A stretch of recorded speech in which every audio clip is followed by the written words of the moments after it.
Yeah, let's do it.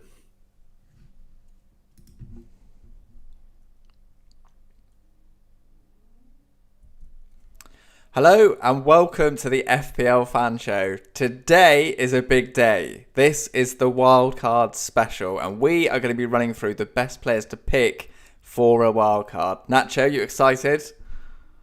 Yeah, I'm excited. I think like a lot of managers for probably about 6 or 7 game weeks now have kind of been waiting for this particular game week to talk all things wildcard. And thankfully, the both of us are currently going to be playing our wildcard, so we get to really look at it from a personal perspective on how we're looking. So really excited for this one. Yeah, so just to give you guys a rundown what we're going to do. So we're literally going to dive straight in and go through all the players that we think are the best players to pick for a wildcard. We're going to be running through the best premiums, the best mid-price options, and also kind of the cheap options to help you kind of balance a team. So we're just going to go through all the players and the teams to target. Once we've done that, we'll then be revealing our wildcard teams, which is going to be big. And then we're finally going to do a Q&A for you guys and have you guys your team and answer all your questions. So, Nacho, shall we dive straight in? Okay. Where do we start? Should we start with goalkeepers? Should we do it for it? Goalkeepers, Yes, defenders? yeah, okay, let's do it. Yeah. Okay, so who is the best goalkeeper to pick on a wildcard? Right, who's yours? Right, okay. So I think a lot of people have been talking about obviously goalkeepers right now, and there's quite a few up there that I think are considerations. But after the 5-2 loss against West Brom, obviously it seems a bit crazy to be recommending Mendy as the goalkeeper, but I think that performance was a massive blimp in the actual recent performances of Chelsea. Obviously, the Porto match showed that they're still back to their usual selves. I think that was a complete just anomaly, really, having one game preparation for that particular one. So, guys in the chat, do not worry about that West Brom game. I think Mendy is still the best goalkeeping option available. What's your thoughts, mate? Well, despite the fact that you told everyone that Chelsea defence was going to be the best players to go for this last week, you screwed up there, Nacho. You're getting a kicking in the head later, I tell you that. Oh, no. Shocking behaviour. Yeah. Anyway, yes, I think the best goalkeeper for a wild card based on the value, the fixtures and recent form, excluding the West Brom result, is Mendy. I think he's 5.2, 5.3 million. It's a decent price. And I think we have to treat the West Brom game as a bit of an anomaly. I think I'm right in saying that before that West Brom game, they'd only conceded 2 goals in 10 games, is it? Is that right? I think. Yeah, it was something on them. It was unbelievable, yeah, really. And I think what I like about Mendy is with all the rest of the Chelsea team, there is this looming rotation threat. And I think when you can get Mendy, who you know is not going to be rotated, I think that makes a massive difference. I honestly do. And I think their fixtures are okay. I think they're, when we look at wildcard picks, I think at this point in the season, it's important that players have something to play for. And Chelsea certainly do, I think, going for that top 4. So I think Mendy is the best goalkeeper pick on a wildcard. So we agree on that. Okay, interesting. Yeah, I totally agree. I think it's probably worth thinking about just a couple. I think there's a bit of chat about possibly bringing Lloris as a Spurs asset to target the double game week in 32. I'm not sure what your thoughts on there, mate. I think obviously the game week 33 blank kind of puts me off that direction. I still think Mendy is still the standout option, but a little bit of talk about Lloris and a rotating goalkeeper. I think the reason why people are picking Lloris is obviously because of the double in 32 that Tottenham have. Now, what I think is being overlooked here is that Tottenham haven't actually been very good defensively recently. They're conceding in most games. So when you're, paying kind of a reasonable price for a goalkeeper, you need clean sheets. Tips were sent in the chat, you want saves as well. But at the very least, you need clean sheets. And I just don't think Tottenham are keeping them. And there's something not right there. So I'm going to stick my neck out here and say Lloris is not a good pick. What do you think? No, that's a fair point. I think the blank game week 33 and the fact that Mendy, as we mentioned, touched on the points, I just think he's a solid pick there, similar price bracket. Yeah. Okay, so let's pick another goalkeeper. What about Ederson? What do you think about Ederson? Yeah, so again, Man City assets, for those who don't know in the chat, they are going to be an absolute minefield going forward. Obviously, with the Champions League got so much to play for. They got the Cup final against Spurs. they are going to be so difficult to pinpoint any assets. However said, Ederson is going to be starting every league game, obviously. And of course, they're probably one of the best defensive teams in the league. My only issue with going with Ederson is going to be the price point. I think at 6 million, of course, they've got decent fixtures. And of course, it doesn't really matter what centre-back pairing they have. They're always a decent defensive unit, decent elite defensive unit. But I just like saving a bit of money, going into Mendy and keeping my money for the rest of the team, although Ederson will be a solid pick. Yeah, I think you're spot on. I think Ederson is a good pick. If you have money in the bank, you've got money free, that's probably where I'd push it up, because you know he's going to play every game. City practically get a clean sheet in every game as well. So I don't think he's a bad pick at all. But yeah, it's the price that kind of puts me off. I think Mendy, Chelsea recently have been posting as good as stats as Man City defensively, the West Brom game aside. So I think with that saving you can make, I think we're saying now that we both agree Mendy is the best goalkeeper to go on a wild card. Now, yeah. And a point by Addy in the chat has said about Ederson having his blanking game week 33. Very good point. So again, another point there that you're going to need a playing goalkeeper. And it might be worth us touching on just a budget goalkeeper for managers, because I think there is a good one out there. So Mr. Fraser Forster, I believe you're thinking of, Nacho. Yeah, so, I mean, Southampton haven't been good, have they? But I think what is appealing people to Forster is that he's 4 million, isn't he? So, if you pick an Ederson, or you just, you want a player to come in. I think one really good point about Forster is that in the game week that Chelsea play Man City, so if you do pick Mendy, I think Southampton actually have a reasonable fixture. So you could play Forster as long as he's still playing instead of Mendy that game. So I think if you're looking for a backup goalkeeper, I think Forster's a really good pick. What do you think? Yeah, I think Forster, you can't really go far wrong, really. He's basically the minimum price you can be as a goalkeeper. You've got him playing. I'm not expecting anything from Southampton because I think they've conceded the most goals in the last 10 fixtures or something like that. But really, he is just a goalkeeper that you want sitting on your bench, and then the potential rotation of Mendy, which I'm saying now, Kepa's not starting again for Chelsea, but you want that backup there. And I just see no worries with it. If Forster gets dropped, then he gets dropped. No problems. Yeah. I think as long as he's not your number one goalkeeper, then it's happy days. Yeah, I think that's the point, isn't it? He's just going to be your backup goalkeeper, so you might want him for one game, whereas realistically you're going to be playing your main one. So I think he's a great kind of backup goalkeeper. So yeah, Henry Oliver, I think that's my friend in the chat saying 4 million and he will play. Great shout. Yeah, I think that's it. It's just 4 million. That's the reason why we're picking him. That's exactly. You can't really go too far wrong with that at all. And Tips has called you out, mate. Your suggestion of the Mendy Forster rotation has gone down in smoke when they play Liverpool. Thanks, Harry. Thanks, mate. Cheers for that. I thought it looked good, but clearly not. What is it? No, I'm kidding. Chelsea fans, useless. Yeah, thanks, Harry. All right, so goalkeeper. So our picks for goalkeeper, we are saying that Mendy is the best pick for a goalkeeper on wildcard, and as your backup, Forster is the best backup. Yeah, I think that's a solid strategy there. Okay, all right. So let's talk about the best defenders to pick for a wild card. Now, I'm going to let you go first, Nacho. I think I know who you're going to say. Who is the top defender to go for on a wild card? Well, I'm glad you know who I'm going to say, because I don't know who I'm going to say. Okay. So.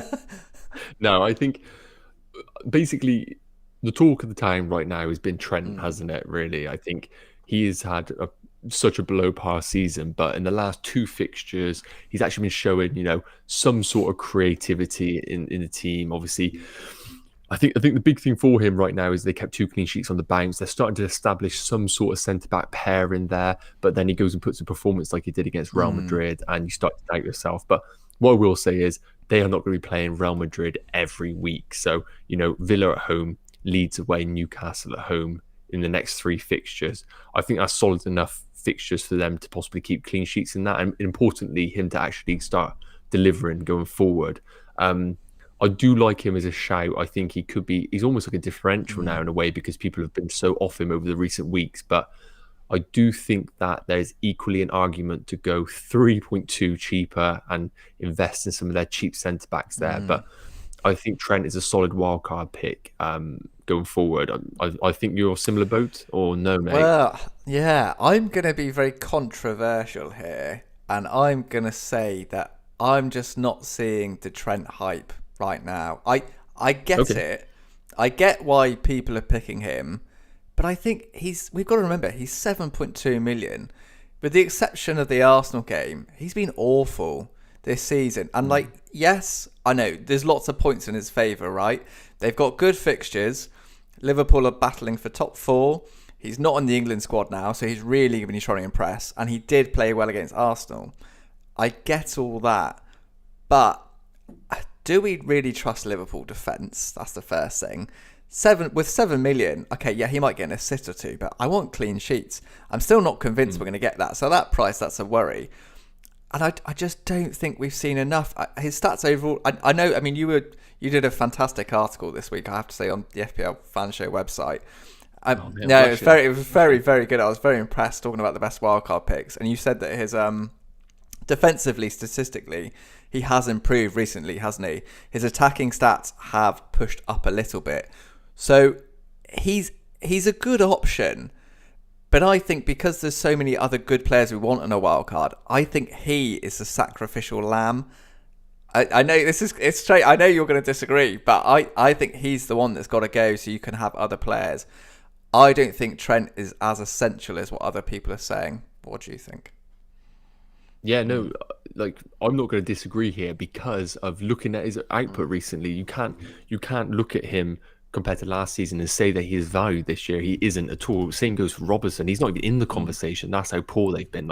He would have been an absolute banker, both of them, if we were wildcarding last season at this point. So it's pretty crazy in that sense. But no, I totally agree. I think there's people in the chat saying it. Zacky's saying it about obviously spending 3.3 million less. I think the best strategy for managers to do right now, and I agree, when you have a player who's 4 million in Phillips, what I would go about is building a wildcard team without Phillips or Trent and leave a space in that team for it, and then build a team with players that you think are basically essentials in your side, and then see if you have the luxury of 7 million left in your team, because I've been doing it today and it is very tough to leave 7.3 million in the bank and still bring in Trent into your side. So I can totally understand the logic there, because I'm looking at certain players who we're going to come on to later who I definitely want in my team, and I agree, I don't want to drop any of them, and I think Trent could be the guy there. So yeah, I totally agree. I think he would have to do a lot to justify the 3.2 million, but I think he's an excellent option if you do have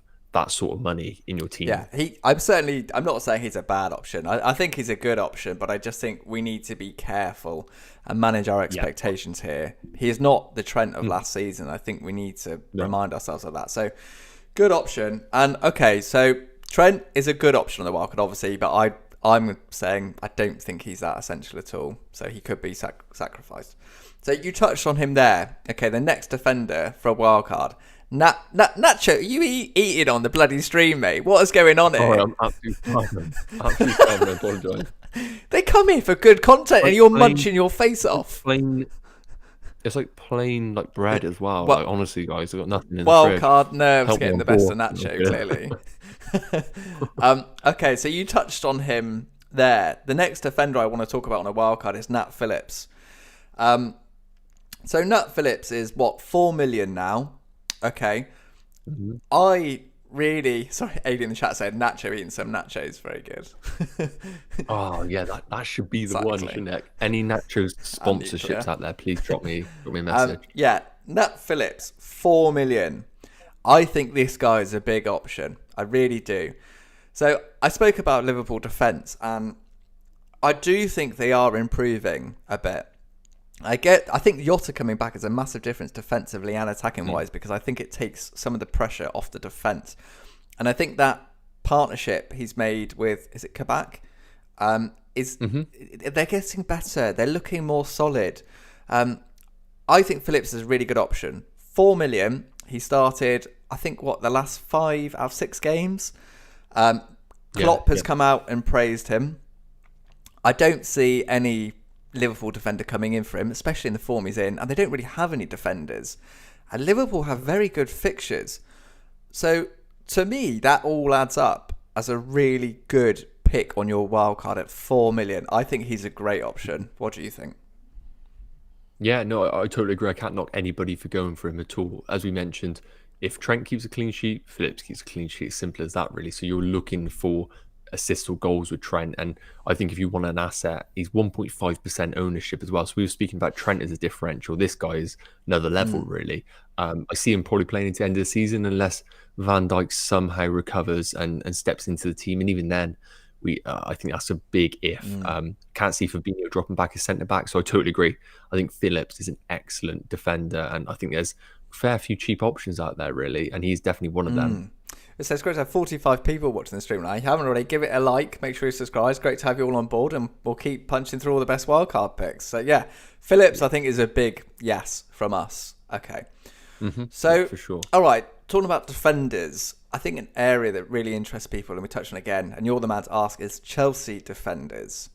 Okay, so if you were picking a Chelsea defender on Wildcard, who would it be? Yeah, so can I get away and say Alonso? No, of course I can't. I can't be saying Alonso. We're very unlucky, to be fair. Very unlucky. Yeah, no, we're unlucky. He was decent, to be fair, but yeah. Looking at their options right now, so I'm going to rule out Alonso, I'm going to rule out Chilwell, Thiago Silva, Christensen. There's only a handful that I would be considering right now, and that's going to be Azpilicueta and Rudiger. So Rudiger is currently 4.7 million, I believe, right now.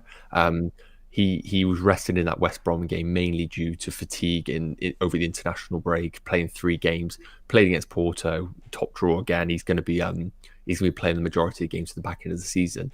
Azpilicueta, I would say probably 1 million more. Wouldn't necessarily say he's much better as an attacking asset going forward. He does have his moments, and he probably will pick up an assist or a goal to the back end of the season. He's just kind of one of them players, but I think 1 million less. I think Rudiger and a double up with Mendy is as banker as he can get, really, with your wildcard team. I'm smiling, Nacho, because you read my mind. That is exactly what I'm thinking.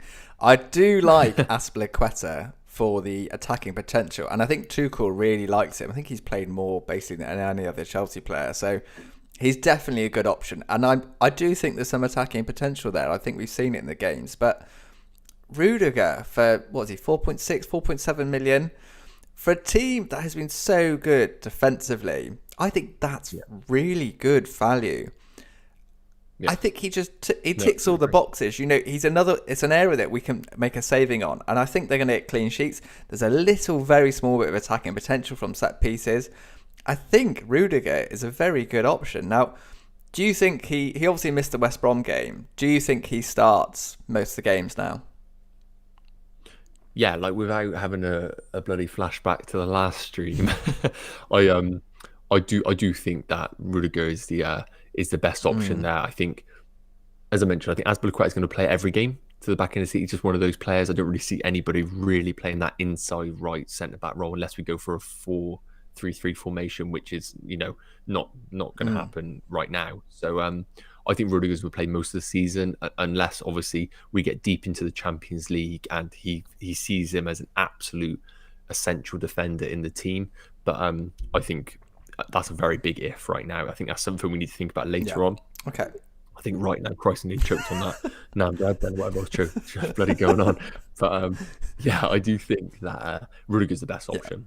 For sure. I'm firmly set. I just don't see why he would have got dropped in the league and then played against Porto. Like if there was an issue there, like that just to me screams out just a rest in terms of fatigue, and he judged that West Brom game as just an easy win. And I think Alonso is too risky for the start, so 100%. 100%. Okay, so we're saying Rudiger is the best value from Chelsea because I think purely on the value, isn't it? And the nailed on-ness, really. Okay, so a couple of people, and Bahawal is wondering about one of your favourite players, Regulion, as you call him, Nacho, your favourite pastor. Boy. What do you think about Spurs? I mean, we touched on Lloris earlier. What do you think about Spurs defence? I mean, I'll go out and say, I think if you are going to consider a Spurs defender, Regulion is the only one you can consider. But from someone who's owned him recently, I wouldn't go there. I honestly wouldn't go there. I know they have a double game week. He does have some attacking potential, but that Spurs defence at the minute is not good. And he's too expensive. There's other defenders and midfielders that are better. I don't think Regulion is that great a pick. What do you think? Yeah, I think the big selling point for Regulion is the double game week in 32. Of course, I think managers are completely targeting that particular fixture. But To be honest with you, the way they've been playing right now defensively, like the XG they conceded against Newcastle was outrageous, and this is the team with Joel Linton leading the line. Like I could do a better job. No, I couldn't do a better job. But I'm looking at their fixtures right now. They've got Man United at home. Don't see a clean sheet there. And then they've got Everton away. Like I don't see a necessary clean sheet there. And then they've got Southampton at home, where I can see Danny Ings turning them inside out. So I don't look at any three of the fixtures coming up being necessary clean sheets. And then really you're banking on assists. And I wouldn't be bringing in a defender just because of the assist potential. Of course, I understand he's got a game week double in 32, but I would be completely swinging towards the attacking assets rather than defensive. I need a team that I'm confident that are going to at least keep clean sheets. Yeah, spot on. Spurs defence are an avoid for me on wildcards. I think we agree on that. Okay, so talking of defence, so we've gone kind of through the Liverpool defence, gone through Chelsea, and we've gone through Spurs. A really interesting area is the Man City defence. Now, a lot of us have Man City defenders. I had Cancelo, I had Stones, a lot of people have Diaz. Now, do we keep a Man City defender on a wildcard? And if so, which one? Can we go first? I'll let you go first on this one, and I'll say my thoughts. Okay, yeah. So I think we touched on Ederson. I think if you're looking for an absolute lock and playing every game, then Ederson is your man. Otherwise, outside of that, Diaz has been the guy week in, week out who's kind of just been the firm 6-pointer, just, occasional goals. But I think even he is potentially at risk going forward. I think they've got, of course, Laporte, Stones, Ake, and himself. And I could easily see them getting rotated completely. Now, I think Diaz, out of all the defenders, is probably the most locked in regards to kind of like a template player. But it's a real punt, and I don't think there's any logic behind it. But I think Laporte is too expensive to consider. But I would not be surprised if Laporte is one of the main defenders in the league until the back end of the season. We're forgetting this guy was one of the best defenders in the league last season. Yeah, I do like the Laporte option, but it does feel very risky for me. And you're right, but then we're also forgetting that Stones-Diaz partnership is just gold. My thoughts are, if you are going to have a Man City defender, and I think I think you got to go Diaz, because I think he's only missed.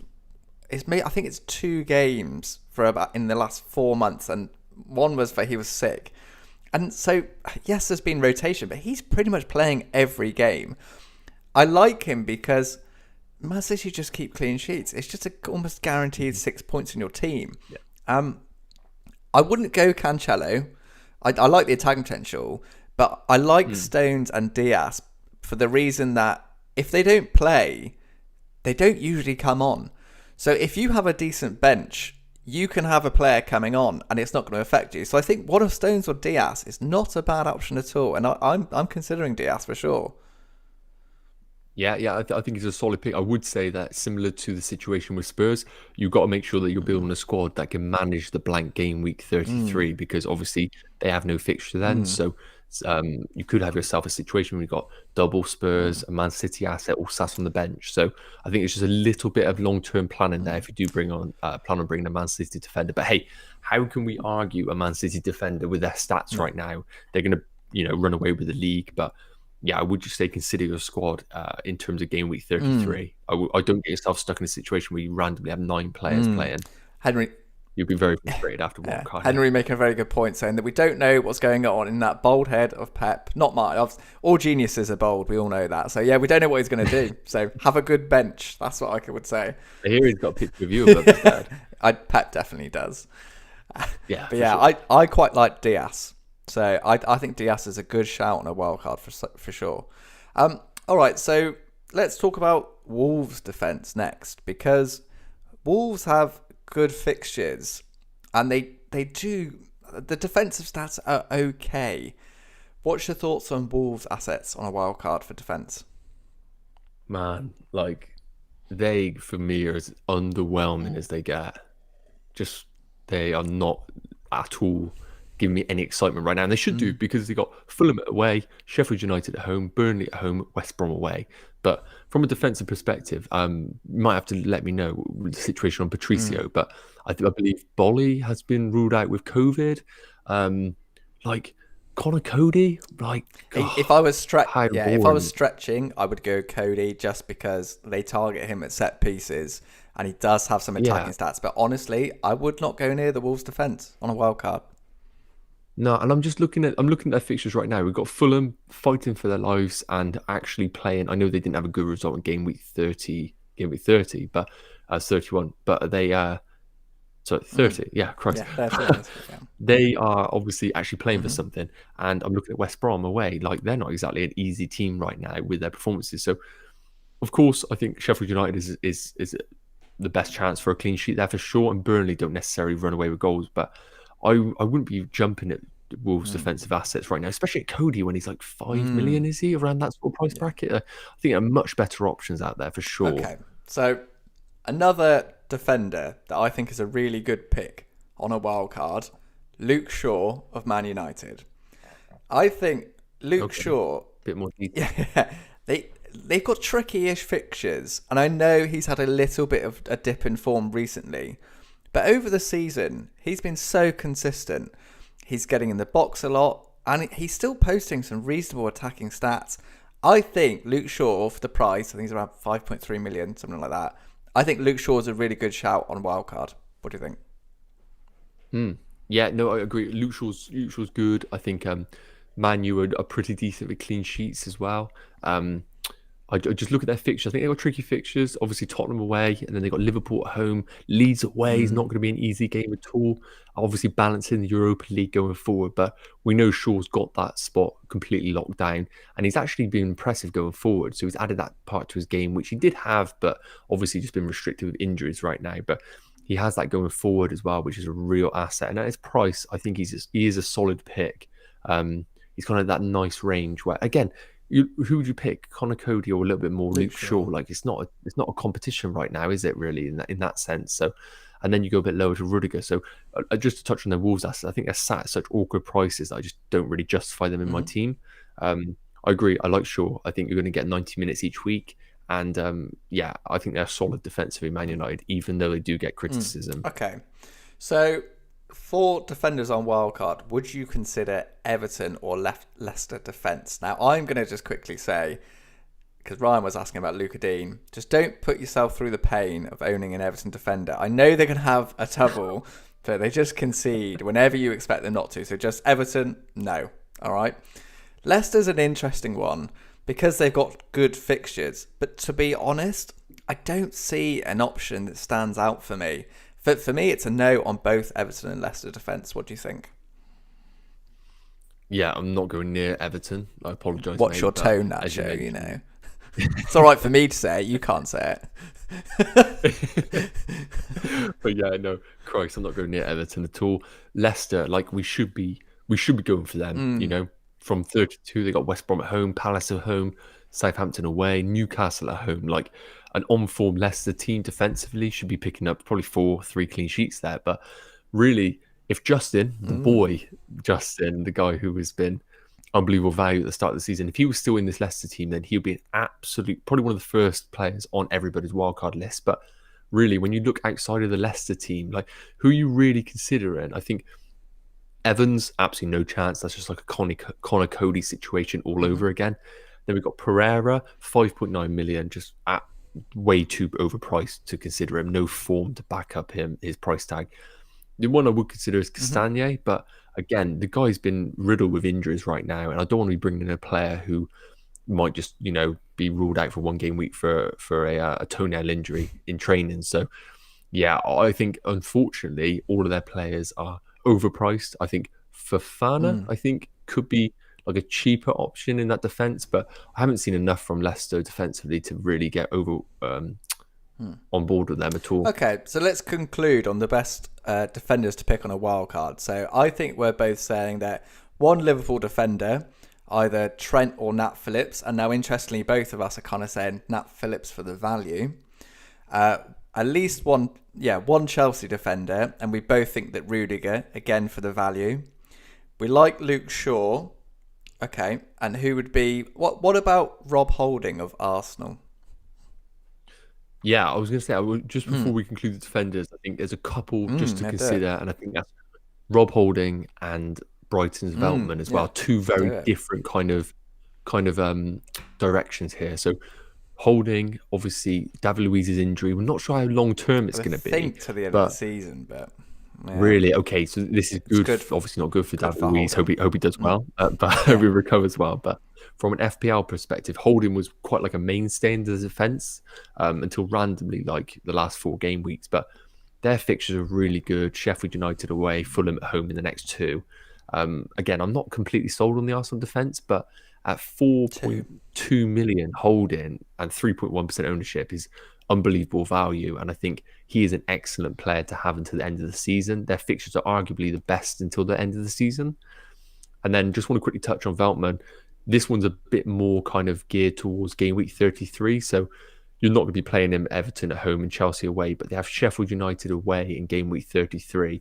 And if you're looking for, if you're going to be going into Spurs and Man City assets quite heavily, he could be a really cheap option just to sit on your bench, and then you play him in game week 33 just to balance your squad. So I think they're 2 real considerations for the next few game weeks, and if you're wildcarding. Yeah, I think they are. I think they're really good options. The thing with Veltman, Brighton's fixtures are quite tricky, so I wouldn't personally. But Holding, I think, is a really good option purely for the price.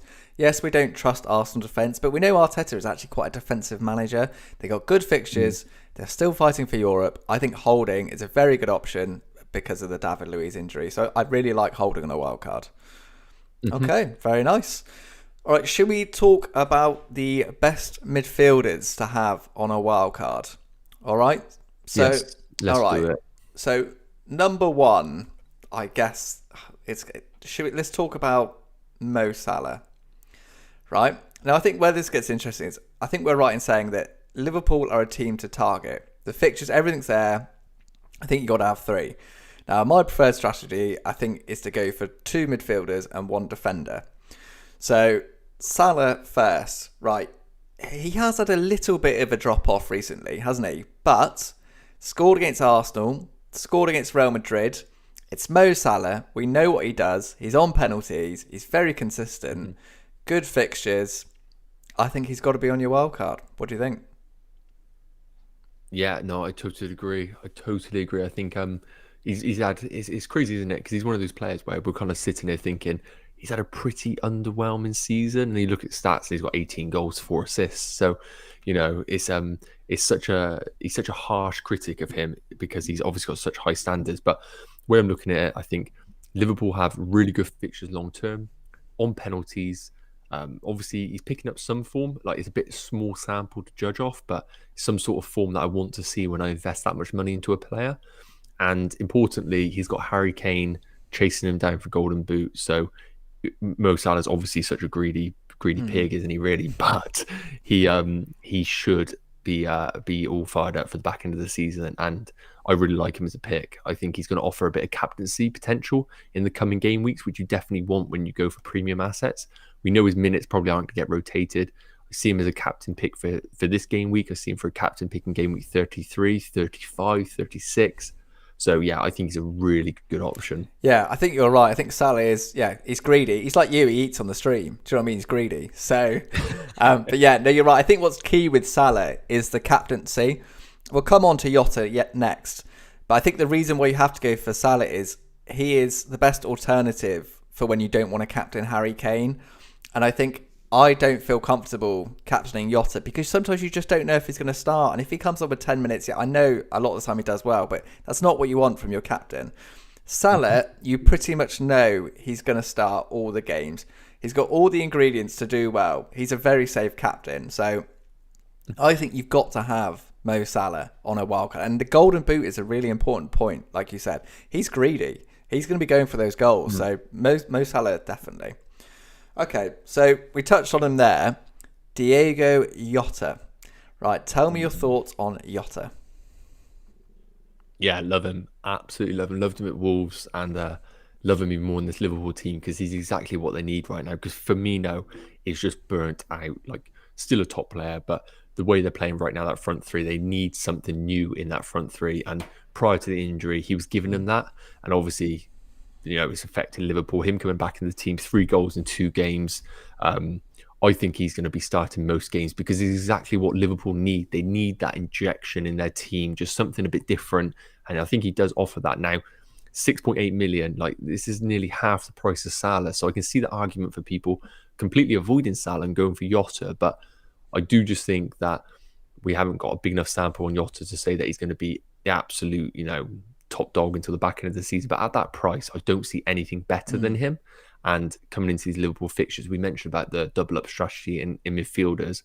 I think you spend about 20 million for these two players. I think that's a really good investment for the back end of the season. I think he's going to be playing most of the games. I think you're a similar boat, aren't you, mate? Completely agree. I think if you're wildcarding right now, I think you double up on Salah and Yota without a doubt, because I think the value in Yota is huge. Yeah.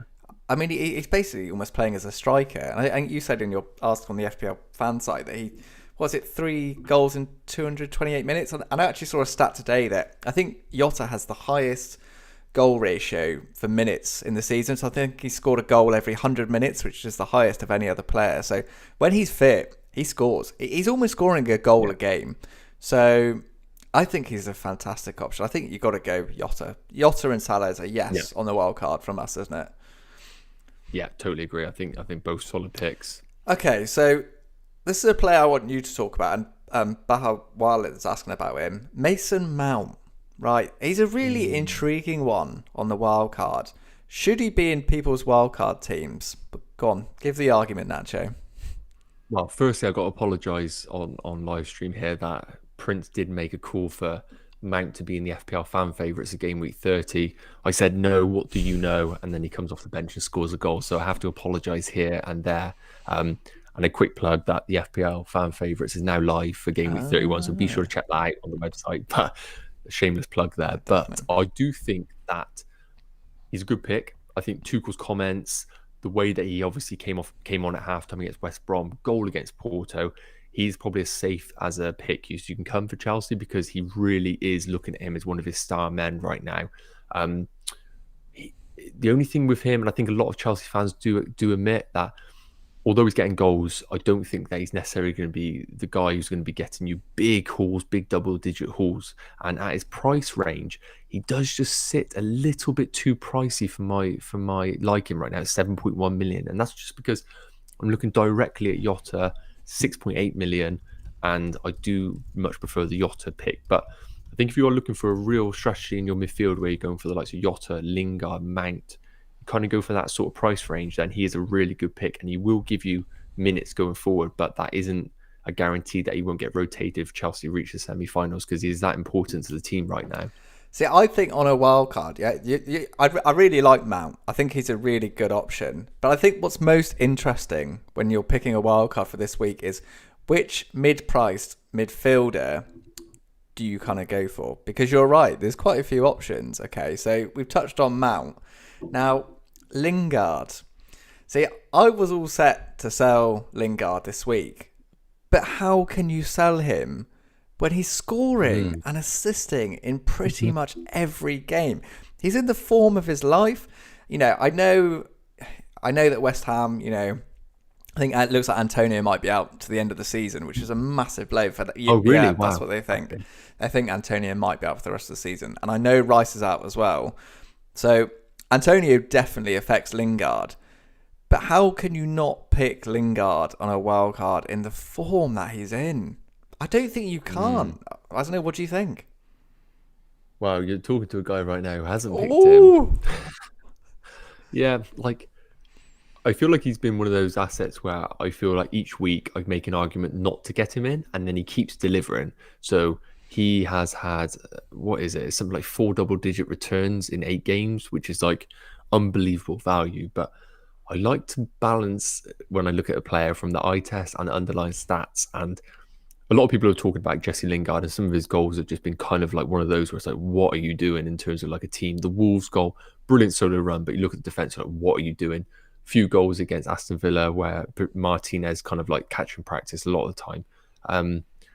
If you own him, he is an absolute hold. Like, you can't sell a guy like this. But I do think that if you're on a wild card right now, I would be double thinking about bringing him in, only because Leicester at home, Chelsea at home in game week 34, I believe. they haven't got the easiest run of fixtures. And I think if Rice is out, Antonio's out, the emphasis will be on Lingard. He probably will be on penalties. So you've got that big part of his game added, which is amazing for that price range. But I don't think he's as essential as he was a few weeks back, only because two of their players out is a huge hit for West Ham. I can only see him regressing over the coming game weeks. That's a big claim. It is a big claim. Let's say 65 people in the chat right now. Give it a like if you haven't already. That's fantastic. Let us know what your thoughts are on Lingard. Yeah, Lingard is a seriously tough call on the wildcard, and it's something I'm struggling with. But do you know what? I've got real fear about not owning him because he's hauling every game. I get the stats are saying he's going to stop. I get Antonio's not there. But you can't argue. I mean, West Ham, they're doing really well. And I don't know. It feels wrong to go without him on a wild card. It's my personal thought. Yeah, they are doing very well. But I just think if you said to me West Ham and you spoke about the team, I think Rice and Antonio are top of that list in terms of the spine. I just think when you take that out of the team, it's quite an unpredictable team going forward. I think they're still going to pick up great results. And as I mentioned, the argument, and which could be flipped, is the emphasis will get put on Lingard's shoulders, which could make him an even better asset.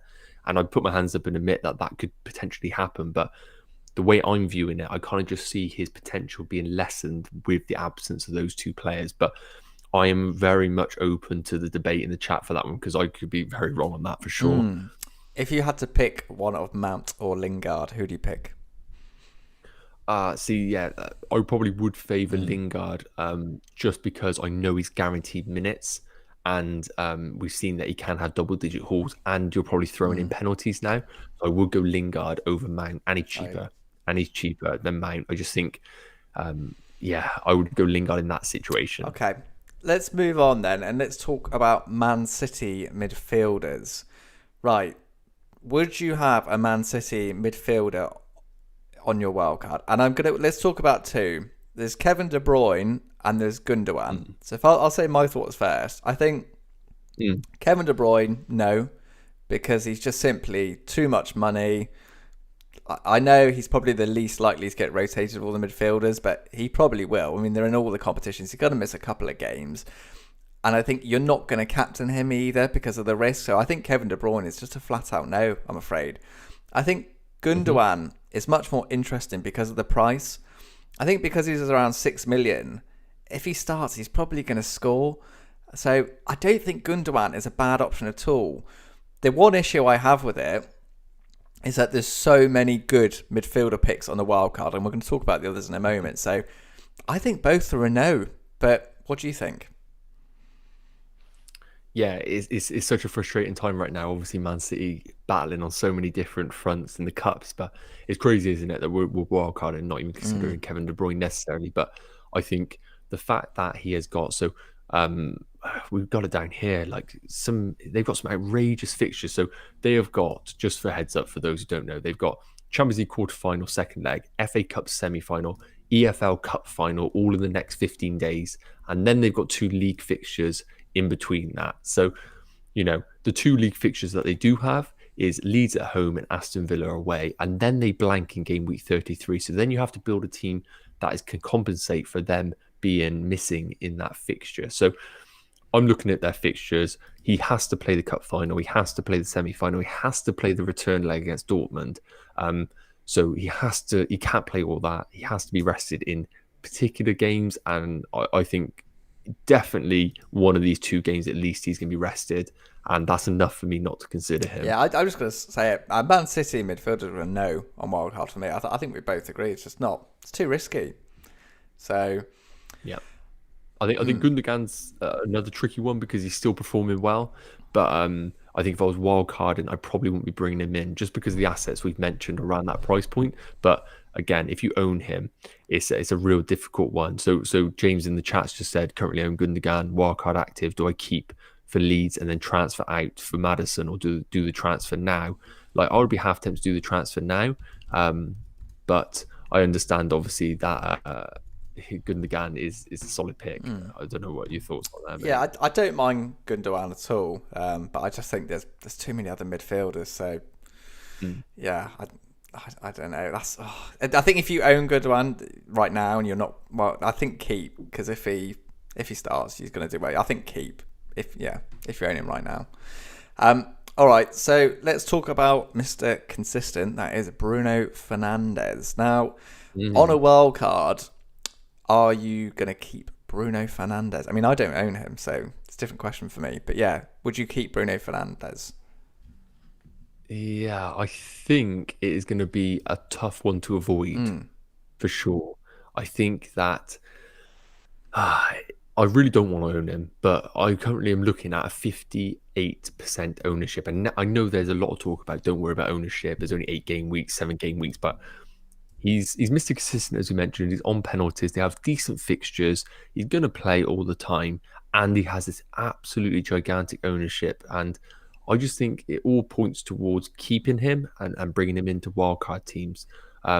He's not going to go until the end of the season without hauling, is he? He's just that sort of player where if he scores, he picks up bonus points, he gets the random penalty. I think he is a really good pick for wildcard teams. I just hate picking players because of ownership, but I think his is justified. Yeah, I think Bruno Fernandez is very simple. I think if you're wildcarding this week, you own him. For all the reasons you said, he's so consistent on penalties. I think you just own him. I think it's clear, isn't it?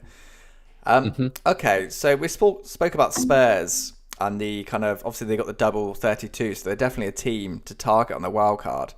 Now, Son is an interesting one because early in the season, his form was incredible. And interestingly, over the next few games, he's going to be playing the teams where he scored so well against earlier in the season. In that double, he's got Southampton, which he scored 4 in.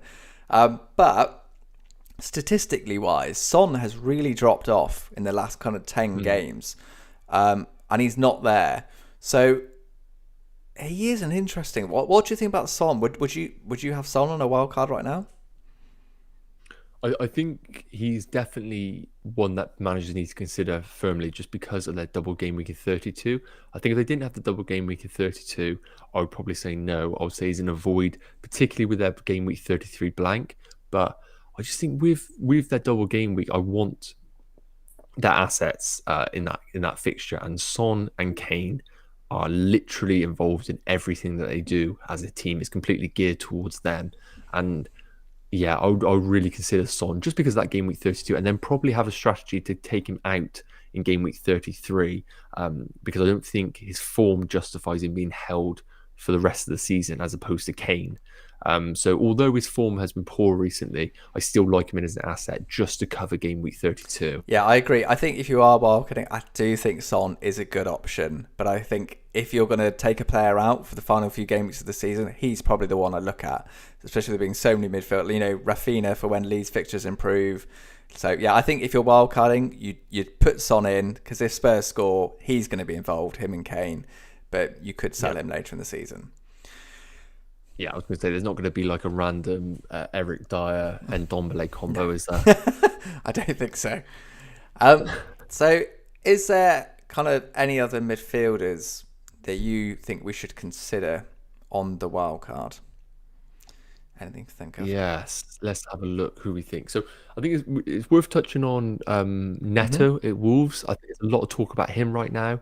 Again, I've spoke about my hatred towards Wolves assets right now. I just really don't think that they are screaming any value or necessarily just excitement really when you make a wildcard team. But the interesting thing about him is that he is involved in 43% of Wolves' goals. So it is a similar situation to the Kane and Son scenario, where if Wolves are going to find a bit of form, he's likely going to be at the centre of that. So I do think that he is a solid pick at that price range, but I would probably not bring him in unless I randomly fell on 5.7 million and needed a player in that price range. But I wouldn't be building a team around Neto necessarily. Yeah, I agree. I like Neto, and he's a nice punt. But I think the issue is there's too many other midfielders who are more consistent for the same kind of price. And I just think he is a lovely player, but you're not sure of returns. You never know what Wolves are going to turn up. So a nice pick, but a little bit too risky for me. Yeah, I totally agree. I think unless Wolves find some sort of form, and again, I do think he will be involved in the goals to the back end of the season, but he doesn't fill me with any excitement. All right, so midfielders, just to sum up our thoughts for the wild card. So we think that Salah and Yota are must-haves. We also think you've got to have Fernandez purely for the consistency.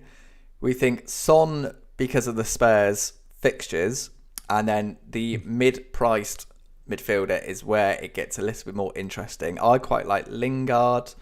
You don't mind Lingard. You like Mount as well. Don't mind Neto. So there's a couple of options, isn't there?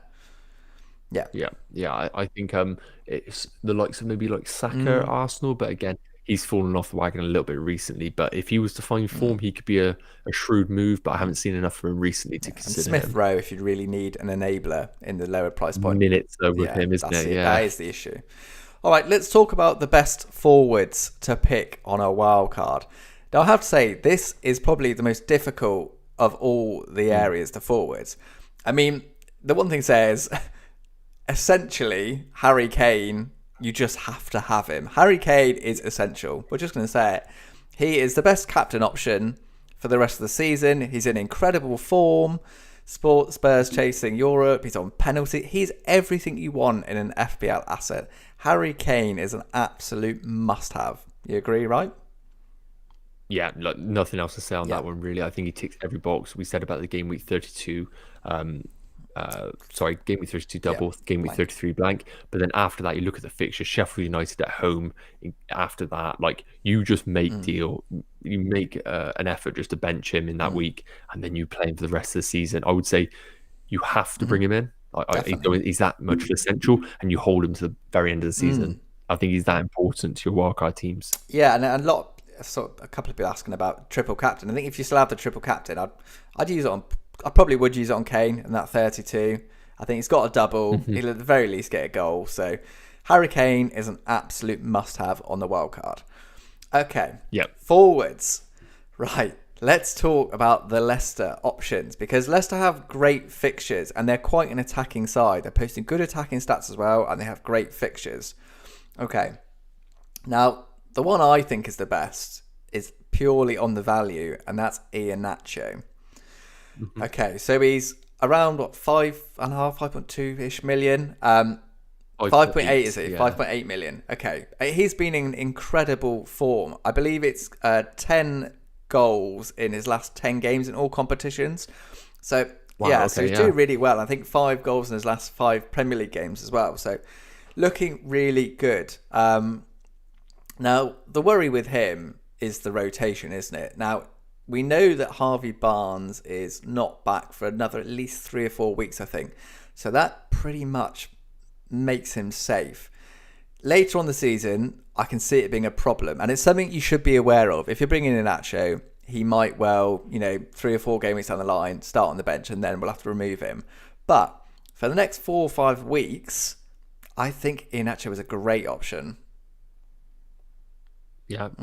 I think you've covered all the bases there, really. I think he's one of those assets where you need to bring him in knowing the risks involved around him. He's very much a player that when he kind of doesn't find form, he will possibly sit on the bench or get substitute. So in the last 2 or 5 games, obviously came off early as a substitute. So just own him with that knowledge. But I think underlying stats are decent. He's showing that kind of form that you want at that price range. And the fixtures you can't argue with, really. I saw a tweet, I believe it's Samuel Martin or something along them lines, who was a bit of a Leicester in the know.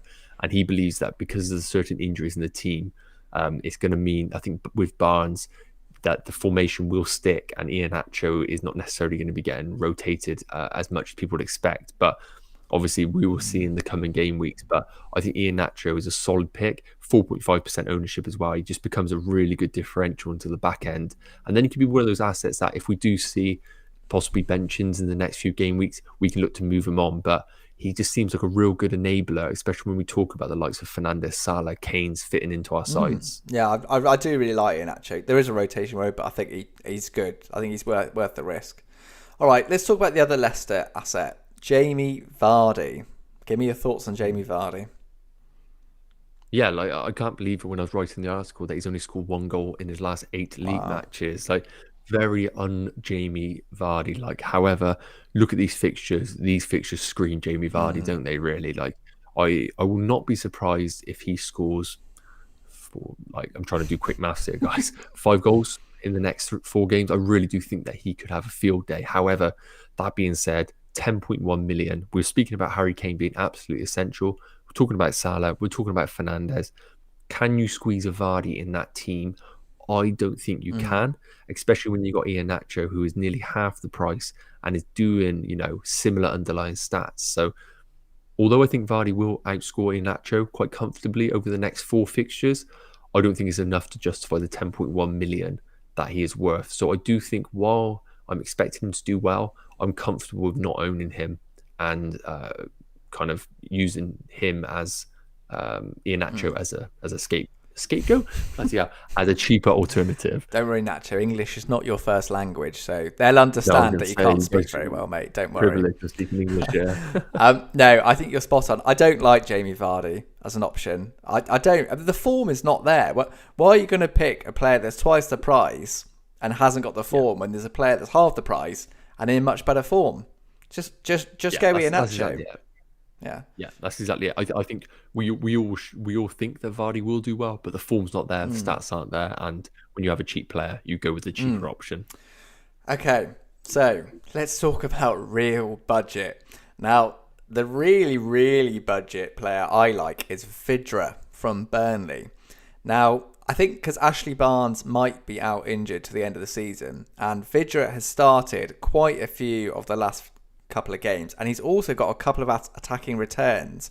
So I think at 4.8 million, I think Vydra is a great option, because if you're going into a wild card, right, you're likely going to have Kane and Son, who are going to blank in 33, and you might have one Man City asset. So you're going to need your bench, whether you like it or not. You're going to need your bench. I think Vydra is a really good shout, and he plays Newcastle in the next coming game week at home, and you could start him. I really like Vydra as a third forward. What do you think? Yeah, I think to be honest, I haven't considered him myself, but after that sales pitch, I think I'm going to definitely be looking into him. Royalty for you there.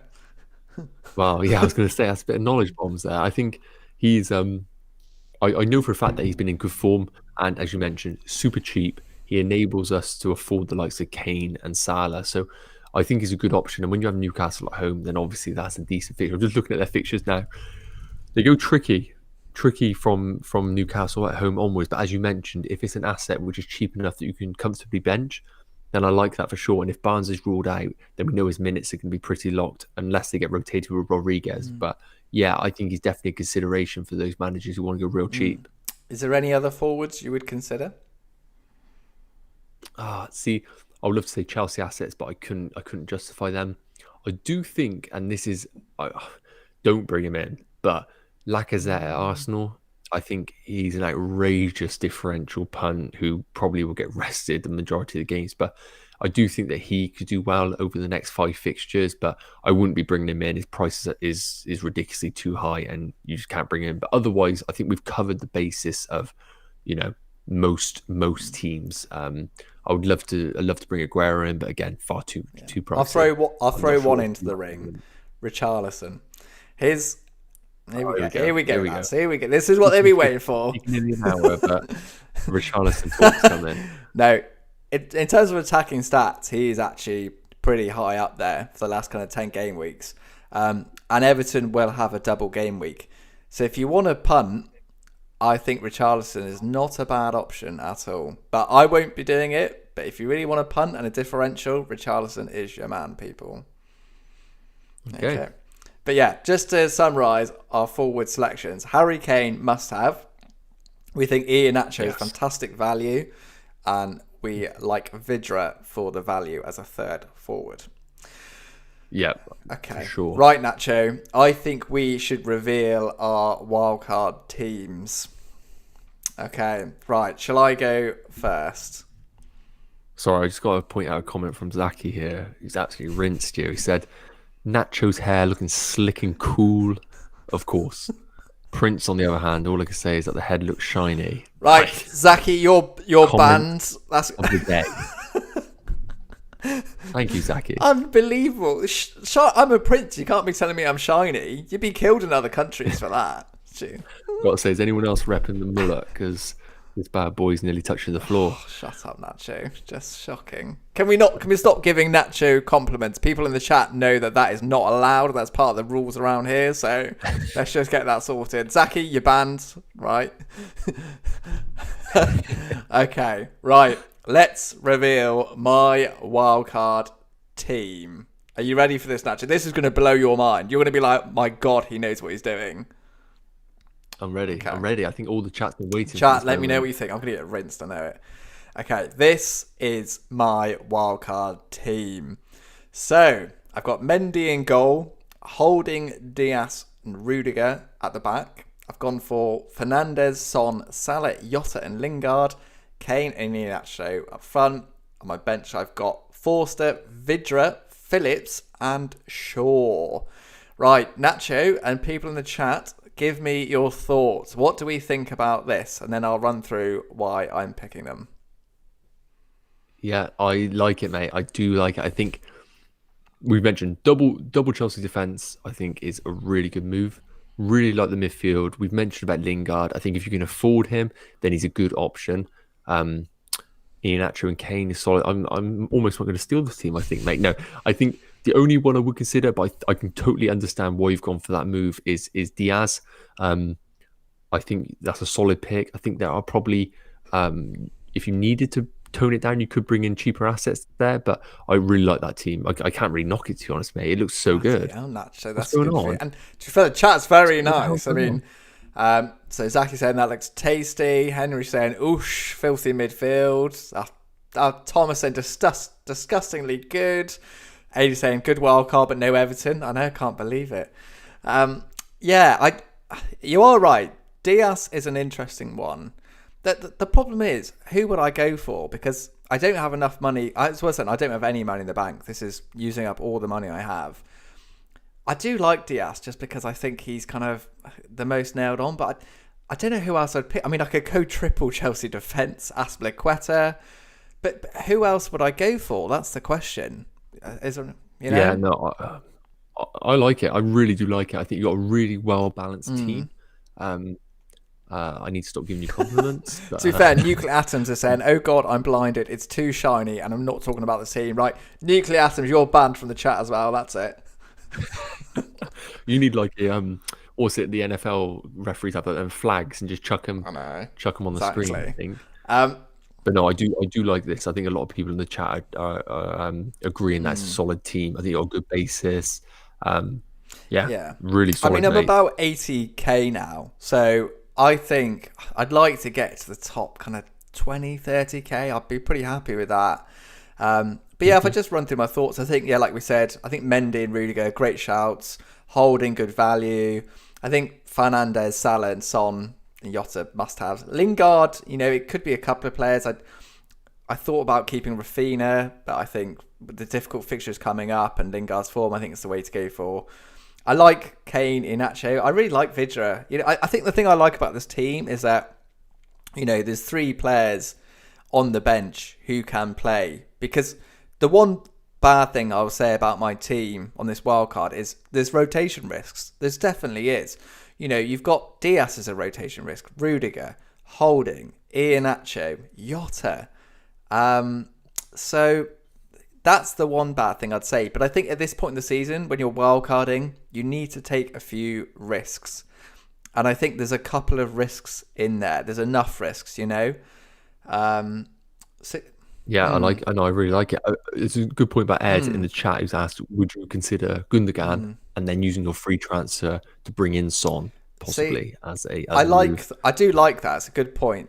And I do really like Gundogan, but I know that I need to save a transfer after this week because I think going into 32, I'm happy with the team, but I think for 33 and for the end of the season, I would definitely advise having 2 free transfers. Because if I get to 33 and say, very likely there's a couple of these players can be rested. Say if Rudiger gets rested, then I'm not going to have enough. I'm not going to have an 11 starting. So I may very well move Son on in 33. I'm not quite sure who yet. Maybe Rafinha or a Mount. Maybe a Mount. So I think I need 2 free transfers. But yeah. Yeah, I think a quick point, Mm, and it's been mentioned in the chat quite a lot, mm, and I just want to get your thoughts on this mm, really, because a lot of people are saying that it looks quite template. What are your mm. thoughts on going template, and should managers be off put by doing it? Because Yeah. I think a lot of people would Yeah. agree that in the Twitter community, this is quite a template It team. is, and it's the one thing I don't like. Because, see, usually when I wildcard, I like to do this tactic of picking the most consistent, reliable, and boring picks. The players that are on the set plays, the players I know they're going to play every game.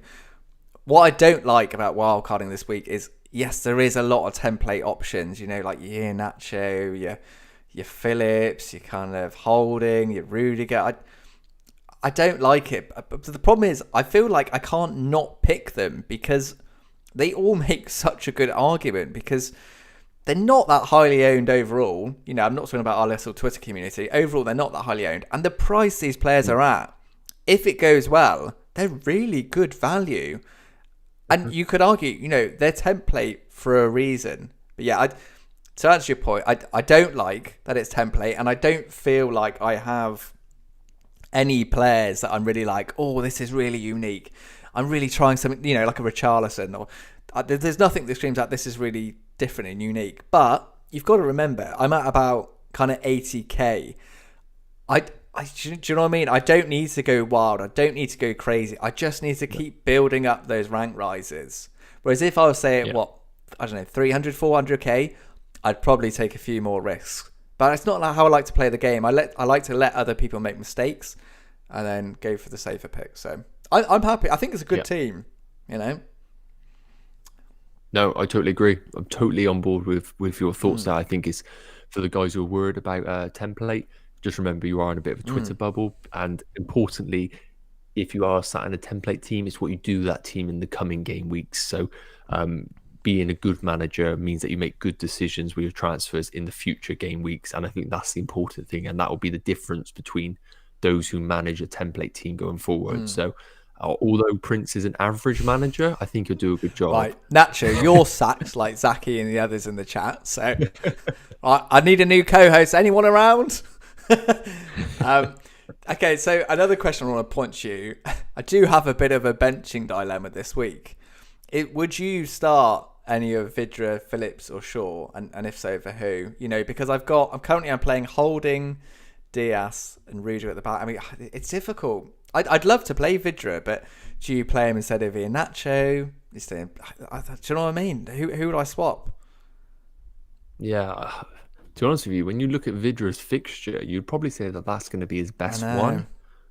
So you almost feel like, I feel like you owning him, you're not going to play him against Man United away, not going to be playing, well, you could play him against Wolves away, but, not expecting big returns, West Ham at home. So I feel like you're almost doing a bit of injustice, picking him as one of your assets and not actually playing him.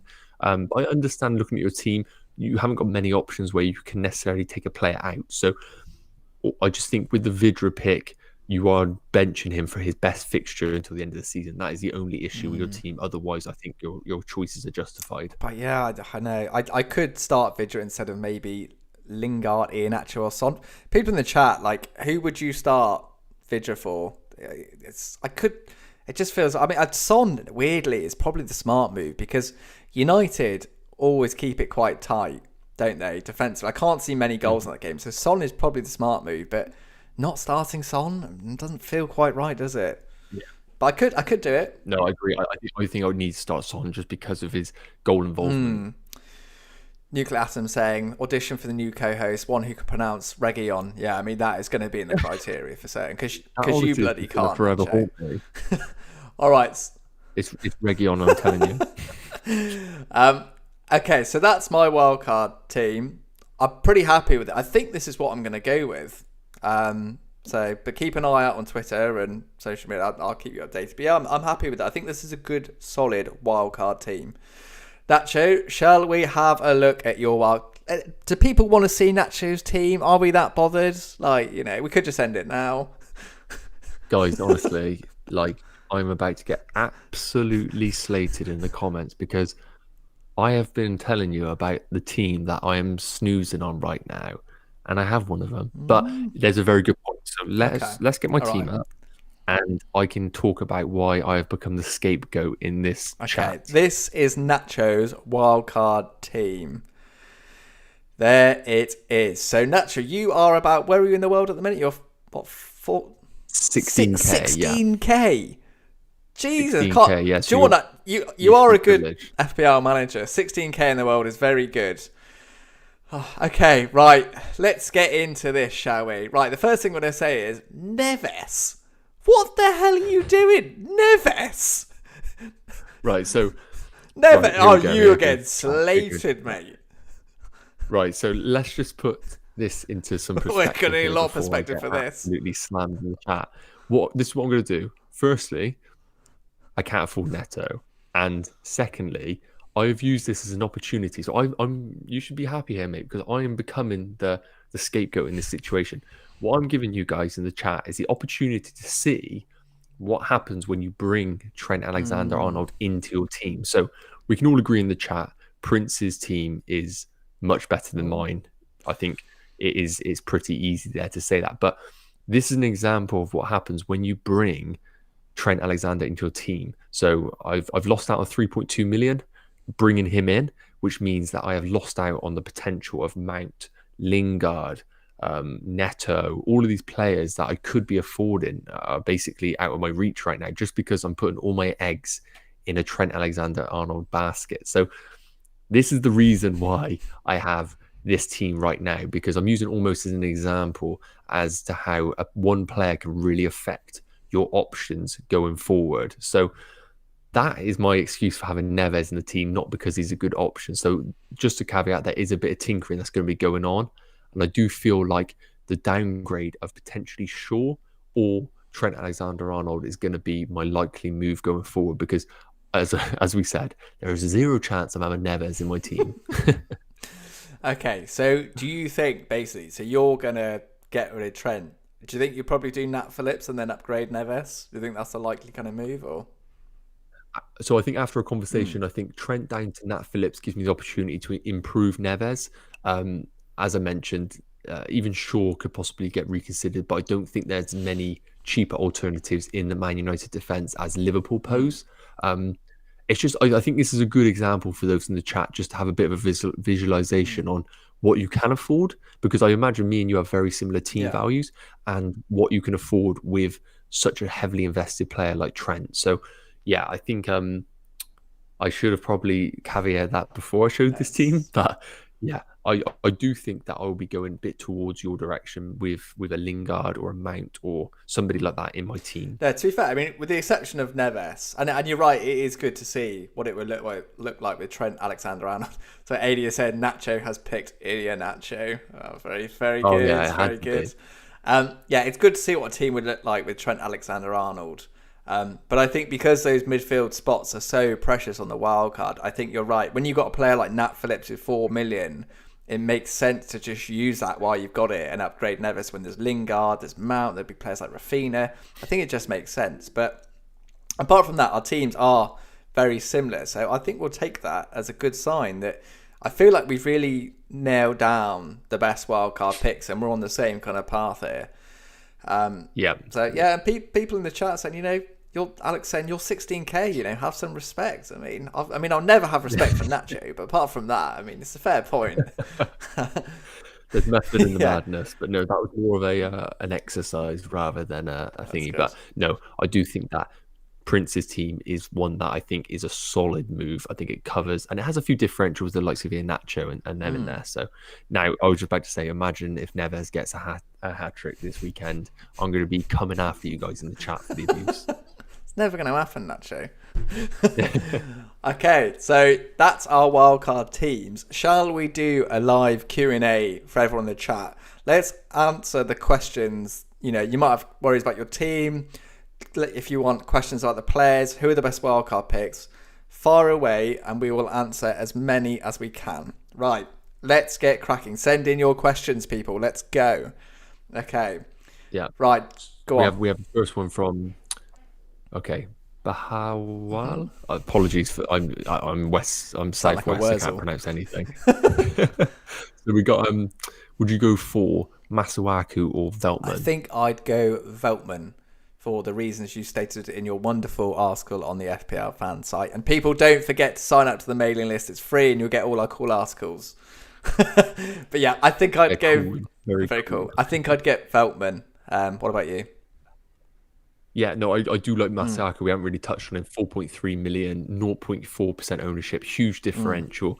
My worry would be the injuries to West Ham might dampen their clean sheet potential, but he was actually quite a regular in the team, and I think he could be a good option.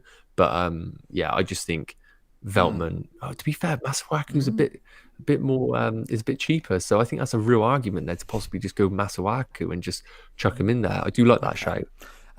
So Henry is saying, who are you holding for the rest of the season, chaps? Okay, so who are the players I think? Kane is definitely staying. I expect Mendy will stay. I think Salah will stay. I think Yota, if he keeps performing the way he has. Yeah, I think so. But I think the rest we have to be kind of open, because a lot of these players are rotation risk. So I think those are the main ones. Yeah, totally okay, agree. do you want to read out some more? Yeah, we got we got a quite big one here from Multi-Live Eagle. So we got basically a lot of players here. Meslier, Martinez, Dallas, Alonso, Dunk, Lowton, Veltman, Salah, Bruno, Son, Yota, Lingard, Kane, Watkins, Nacho, Wildcard, and bench reserve. When should I wildcard? Please help. Well, basically, to answer the wildcard, I think wildcard in this game week is the best move. Yeah, I think so. And I think if you're bench boosting, maybe, I don't know, get some players ready for that 32 double. That's probably your best bet. Okay, the Hombre, Alonso or Aspi? Nacho, on you. I'll go Azpilicueta. I think Alonso's minutes are going to get managed. Yeah, I think Azpilicueta will score more points than Alonso to the end of the season. Yeah. Okay, Music Pogo. Who starts at right back for Man City versus Leeds? Oh God, that's hard. Do you know what? Oh, it could be Walker or Cancelo. Let's go Kyle Walker, I think, for City. Yeah, we'll go Kyle Walker, but again, I'm very cautious on Man City's defenders right now. Okay. We got one from TDM that's asked, I want to bring in Yota and Mount, one this week, one next week. Who should I bring in this week? So basically a priority between the two. Yeah, I agree. Yota would be my pick, and I think he's a longer term better option. You don't need to jump in between necessarily. Yeah, much more higher attacking ceiling. Nuclear Atoms, Neves hat-trick, ? Does Nacho have a genie or something to do that for him? ? No, Nacho's just an absolute nutter, so that's the only reason, really. We got one from Alex who said he's still going for Martinez on wildcard. Is he mad? Obviously, he thinks Mendy's a bit of a boring pick, and Martinez has been pretty good all season. You're not mad, Alex, because Aston Villa will have a double, but those fixtures are awful, and Villa have been conceding for too long. I think, to be honest, you probably should sell. I think Mendy is boring, but a better pick. Yeah. Yep. Okay. AD, who are you captaining this week? Good point, AD. How do we get through the whole show without mentioning captaincy? Yeah, I know. That is bang average from us. I'm going to be going Salah because I think he is the most... you can go Yota, but it's the argument I said earlier. Salah, he'll start. It's a good fixture against Aston Villa. He's scored in the last couple of games. I think Salah's a very good option. I think you agree, Nacho, don't you? Yeah. Totally on board. I think he's the best option. Keep the questions coming. Nacho, keep reading them out. Go on. Yeah, we have got one from Rod Rev has asked, do we know anything more about Luiz? Is he safe to go for Holding now? Yeah, we touched on this earlier. I think Luiz could be out for the rest of the season, so Holding is a solid pick, we think. We got one from Nuclear Atoms that's, I bought in KDB for Son. And should I switch to Son in 32 or just keep KDB for the rest of the season? That's tough. I think I'd go for Son. Just because you're going to make it back in that 32. And I think KDB's minutes, you don't know when he's going to play. And he's too expensive to have that risk in my eyes. So I probably would do it. Yeah, same boat. I think KDB is going to be solid, but I'll be worried about his minutes. Okay. KP, our friends in the chat, he says, hello guys. With Rice and Antonio out, do you think Lingard will do as well now? And do you think he'll do as well? So we touched on this earlier. It could go either way with Lingard, with Antonio and Rice out. I do think it will affect... Antonio being out will affect Lingard without a doubt. But more the emphasis will be on him, and he will likely be on penalties. So I think he's still a very good option. Yeah, I think that's solid. I think I would probably agree there, but my worry is that just naturally the team, they would regress with those two key players out. Go on. Who else have we got? We got one from I think it's just been deleted. Well, then so I'll crack on with the next one. Janine's asked, I've got Stones, can't afford Diaz. Should I keep or sell Stones? Keep Stones. I think he's cheap enough to keep. So when he won't. Yeah. What do you think? I think I'm a little bit worried about Stones. I don't have obviously any actual evidence to think he's going to get rotated, but I do just think Laporte's going to be a bit of a common feature in the league, and I think Diaz is quite important. So I would keep until that sort of information becomes clear. Nathuku, Fabio Silva for Bamford. Wolves good next 2 fixtures. It's nice. It's a nice punt, but it's a bit too risky for me. I'd go for Nacho if you don't own him. If you're looking for a player at that price point. Or Vidra, as you mentioned. Okay. Yeah, I don't see enough from Fabio Silva at all. So Henry, my friend, is asking, other than Arsenal, whose fixtures for the rest of the season give you a warm, fuzzy feeling, Nacho? That's a good question. I love that. Who gives me a fuzzy feeling at Arsenal? That is a really good point. Not many, unfortunately. As I said, I've got a crazy punt on Lacazette. I think his away record is really good. His majority of his goals come away. Sheffield United away for this particular game week. So please clip this and use it for the prediction if that does come true. But other than that, I'm pretty uninterested by the assets. And whose fixtures? What other teams are giving you a fuzzy? Okay, I'll tell you what other teams give me a fuzzy. So Nacho's nan gives me a fuzzy feeling, and also his girlfriend as well sometimes. So. Those are the ones that gives me a funny, fuzzy feeling. But teams that give me a fuzzy feeling are Chelsea, Leicester, and Liverpool. I just said Liverpool. That's sacrilege for me. So those 3. Okay, Rowan, Son or Mount in this game week? Oh God, what a pick that is. I would go Son Son because of the game week 32 prep, but then I do like Nacho this game week. Hombre, Castan or Shaw for this week? It's got to be probably Castagna this game week. Short long term, I think. Short long term, yeah, I think so. We got one from Eric who's asked, quick question, want to get rid of Tierney, replace with Phillips or Holding? Just worried about rotation. So Phillips or Holding if you had to pick one? Phillips. Yeah, I agree. I think Phillips is the better pick unless you have a real desire to get in trend. KP's asking about Chelsea attacking assets. So just give us... It's Mount you like, isn't it? Yeah, like Mount. I was really, really keen on Havertz, but again, haven't seen enough from him. So I think Mount is your best pick in terms of minutes and output. All right. So I think we're going to wrap that up because we've nearly been going for an hour and a half. So I think we've gone through all the best wildcard options. Everyone, let us know what you thought of the stream. Let us know what you think of our wildcard options. 73 people watching. Give us a like, subscribe if you haven't already. It's been a really big one, this one so far. So really enjoyed it. Yeah, we appreciate it. All right. So I think that's going to be our wildcards locked in. We'll post them on social just before the deadline. Let's hope they go well, Nacho. What's your final thoughts? Yeah, I was going to say, I think it's been a really good live stream. Obviously, I apologise to all those whose eyes have been offended by Neves being in my team. I can guarantee he will not be in it come the deadline. So be sure to check that out on Twitter, because like I said, we'll be putting that up on there. And as always, going to try and get an Instagram live in and things like that for any last minute questions. So be sure to check out our other social media platforms. But otherwise, just really appreciate you guys jumping on and having a good conversation with us. Definitely. All right, so good luck everyone for the wildcards, and if you have a normal game week, let's hope we all have a good game week, and we will be back next week with more. So have a good evening, everyone. Say goodbye, Nacho. Bye guys.